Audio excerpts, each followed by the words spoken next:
You're hearing something right now. This isn't background music. This is Saturn itself, broadcasting electromagnetic waves into space. The planet is screaming, and we can hear it. For generations, we saw perfection, a golden orb crowned with gleaming rings. We thought it was the solar system's greatest achievement. Peaceful, elegant, almost divine. But we were wrong. Saturn isn't serene. It's barely contained violence. A gas sphere rotating so fast it distorts its own shape, bulging like an overinflated balloon.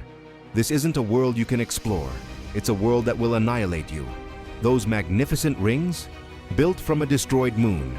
That hexagonal storm at its pole? Defies physics. And if you descended to find the surface, you'd discover there isn't one. Just endless crushing pressure until your atoms cease to exist. This is Saturn, the most deceptive killer in our solar system. When you look at Saturn through a telescope, you see soft golden bands wrapped in an icy halo. It looks almost gentle.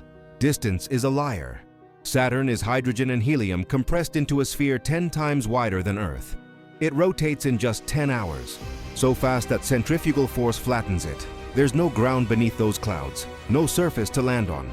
If you descended, you'd fall through gas that compresses into liquid, then into exotic metallic hydrogen under diamond-crushing pressures, eventually reaching a core where temperatures exceed 10,000 degrees. You wouldn't land, you'd simply dissolve into the planet's interior. Now, about those rings. From Earth, they appear solid, a smooth golden disk orbiting peacefully. Beauty here is camouflage for chaos. Those rings are billions of ice and rock fragments ranging from sand grains to house-sized chunks, all moving independently at thousands of miles per hour, constantly colliding and shattering in an endless cycle of destruction. Think of it as a blizzard frozen in orbit, except each snowflake is steel-hard ice moving at bullet speeds. The rings stretch 200,000 miles across, yet are barely 30 feet thick in places, a massive spinning blade in space. But here's what makes them horrifying. They're evidence of murder. Long ago, a moon wandered too close. It crossed the Roche limit, where Saturn's gravity overpowers a moon's ability to hold itself together. Saturn tore it to pieces. The entire world came apart, ripped into fragments that spread into a ring. Every particle orbiting Saturn today is a piece of that destroyed moon. The rings aren't decoration, they're a graveyard. We're staring at the remains of a world that died violently millions of years ago. And those rings would destroy your spacecraft instantly. One impact at orbital velocity would punch straight through the hull. There's no safe passage. They're a minefield of ice. Look at Saturn's North Pole and you'll see something impossible.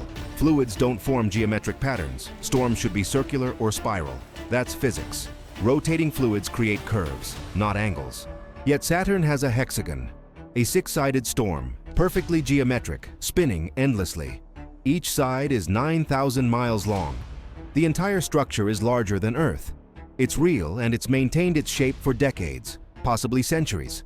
At the center sits a massive red cyclone, a demonic eye staring into space. The storm walls extend hundreds of miles down into the atmosphere. We don't fully understand why it exists.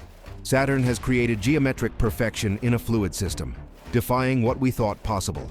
And if you fell into that hexagon, winds exceeding 1,000 miles per hour would tear you apart before you could process what was happening. Every 29 years, something awakens in Saturn's atmosphere. We call it the Great White Spot. This isn't just a storm, it's planetary upheaval, a massive eruption wrapping around Saturn's equator, creating a white band of churning ammonia ice visible from Earth. Lightning flashes thousands of times more powerful than anything on Earth. Radio emissions detectable from hundreds of millions of miles away. The storm churns material from deep inside, spreading it across the surface.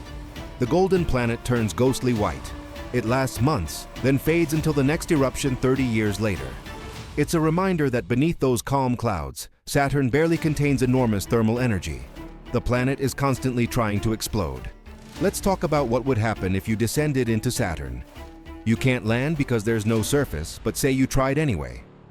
At first, the clouds would be freezing cold, but as you descend, pressure increases exponentially. Within an hour, it would be crushing. Your spacecraft hull would groan, seals would fail, windows would crack. At 100 atmospheres, most spacecraft implode. The structure collapses instantly. You'd be killed before your nervous system could register pain. But say you somehow survived. You keep descending. Temperature rises. No longer cold, now hot, then blindingly hot. At several hundred miles deep, temperatures reach thousands of degrees.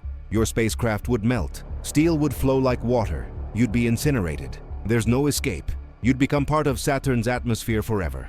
Even if you stayed in orbit, the space around Saturn is lethal. Saturn's magnetic field is 600 times stronger than Earth's. It traps charged particles, creating radiation belts far more intense than Earth's Van Allen belts. For humans, radiation exposure would be catastrophic. Even with a spacesuit, you'd receive a lethal dose within hours. Cells dying, DNA fragmenting, radiation sickness, organ failure. Cassini required extensive radiation hardening just to survive 13 years. Space near Saturn isn't empty. It's a shooting gallery of deadly particles. The winds? Over 1,000 miles per hour, faster than sound. Supersonic hurricanes circling the planet endlessly. Earth's worst hurricanes are 180 miles per hour. Saturn's are 6 times faster. Exposure for even a fraction of a second would tear you apart completely. Saturn has over 140 moons, but one is deeply unsettling. Titan, the only moon in the solar system with a thick atmosphere. When Huygens landed there in 2005, it found rivers, lakes, coastlines, clouds, and rain. It looked eerily like Earth. But it's all wrong. The rain is liquid methane and ethane, natural gas falling from the sky. The temperature is negative 290 degrees. Jump into a lake and you wouldn't drown, you'd shatter like glass. The ground is hydrocarbon sludge. The dunes are plastic dust blown into formations hundreds of feet tall. The air is nitrogen and methane. One breath would kill you. Titan is Earth's evil twin. It mimics our world but builds it from poison. Far out in Saturn's system, there's Enceladus. We thought it was just dead ice. Then we saw geysers of water vapor shooting hundreds of miles into space from cracks at the South Pole. Saturn's gravity squeezes Enceladus constantly, generating heat. Beneath the ice, there's a global ocean of liquid water kept warm by tidal friction. Cassini detected salt, silica, and organic molecules in those geysers, the chemical signatures of potential habitability. Somewhere beneath that ice, in a dark ocean that never sees sunlight, there might be life. We came expecting a gas giant and dead moons. We found a frozen world that might host an entire hidden biosphere. To learn these secrets required sacrifice. In 2017, Cassini was running low on fuel. To protect Saturn's moons from contamination, mission controllers commanded it to dive into Saturn's atmosphere. On September 15, 2017, Cassini made its final plunge. It fought to transmit data, even as the atmosphere tore it apart. The pressure crushed it. The heat incinerated it. Within minutes, it was vaporized, its atoms now part of Saturn forever. Here's something most people don't know. Saturn's rings are temporary. They're dying right now, slowly raining into the planet. Saturn's gravity pulls particles inward. We call it ring rain. At the current rate, the rings will be gone in 100 million years. In cosmic terms, that's a blink. Saturn won't always have rings. We're witnessing something that won't last. And maybe that makes them even more precious. So here we are, staring at Saturn, captivated by its beauty, aware of its violence. It's a planet that would kill you in countless ways. The rings would shred you.